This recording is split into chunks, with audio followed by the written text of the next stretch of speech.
అందరికీ నమస్తే అండి. అందరు బాగున్నారా? అందరు బాగుండాలి, అందులో సందేహం ఉండాలి. ఇవాళ చాలా బాధాకరమైన విషయం ఏంటంటే, ఈ ఆడపిల్లలు ఇట్లా ఎందుకు తయారైనరమ్మా మీరు నాకు అర్థం కాక అడుగుతాను.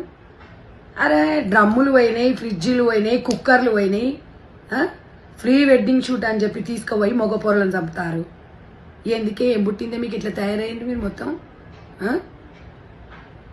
ఒకతేమో ఆనిమూన్ అని తీసుకుపోయి అక్కడ చంపొస్తుంది.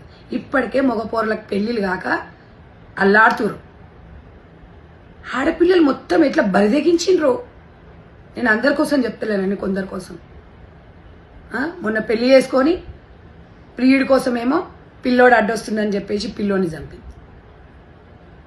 ఏంటి ఈ డ్రామాలు ఇవి? అసలు ఎక్కడ పోతుంది సమాజం? ఇది ఈ క్వశ్చన్ ఎవరిని అడగాలి? సమాజం మీద అందరి మీద బాధ్యత ఉంది. పొద్దున్న లేస్తే అసలు ఆడపిల్లలు ఎట్లా తయారైందంటే స్వేచ్ఛ స్వేచ్ఛ అని. ఇదేనా స్వేచ్ఛ? చెప్పండి. నేను ఒక అమ్మగా అడుగుతున్నా. చంపిన తర్వాత మీరు జైలుకి పోతారని తెలియదా? ఏం జీవితాలు చెప్పండి. అమాయకమైన మగపిల్లల జీవితాలను ఎందుకు వాళ్ళ జీవితాలతోనే ఆడుకుంటున్నారు? ఆ రైట్ మీకు ఎవరిచ్చారు? ఇష్టం లేకపోతే మీ అమ్మనే చెప్పేయండి మాకు ఇష్టం లేదు అని. ఆ మగపిల్లలను చంపాల్సిన అవసరం మీకేమొచ్చింది? నేను అదే క్వశ్చన్ చేస్తున్నా. అసలు అస్సేమేస్తుంది ఆడపిల్లలు, ఇలాంటి ఆడపిల్లలు అంటేనే. నిన్న చూసాం కదా మనము, ప్రీ వెడ్డింగ్ షూట్ అని చెప్పి షియా గోయలో ఎవరో దానికి కోట్లు ఉన్నాయని చెప్పి.